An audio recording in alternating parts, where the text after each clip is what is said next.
Sipas mediave izraelite, kryeministri Benjamin Netanyahu ka theksuar se qëllimi përfundimtar i shtetit të tij është fitoria ndaj Hamasit pavarësisht kostos njerëzore.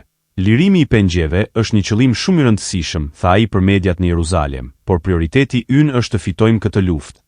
Në rripin e Gazës vazhdojnë të mbahen 24 pengje izraelit dhe 35 trupa të rëmbërish, sipas informacioneve të fundit nga autoritetet izraelite. Familjarët e pengjeve janë shprehur të tronditur nga qëndrimi i kryeministrit duke akuzuar atë se po rrezikon jetën e më të pafajshmëve me veprimet ushtarake.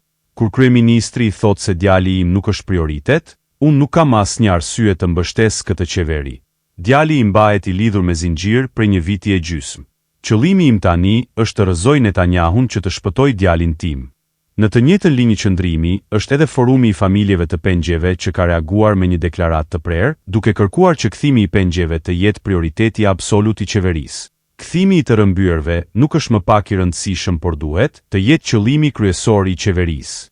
Presioni publik mbi qeverinë izraelite po rritet veçanërisht nga segmente që e konsiderojnë qasjen aktuale si të pashpirt dhe politike. Sipas analistëve, kjo deklaratë e Netanyahut ka rritur jo vetëm ndarjen mes popullsisë dhe udhëheqjes, por edhe rrezikun e destabilizimit të koalicionit qeveritar në një moment kur vendi ndodhet në një nga krizat më të mëdha humanitare dhe morale të viteve të fundit. Ndërkohë mediat njoftojnë se të premten pritet të mblidhet udhëheqja izraelite për të vendosur mbi një zgjerim të operacioneve ushtarake në Gaza, duke rritur mëtej shqetësimet për fatin e pengjeve që mbahen ende aty.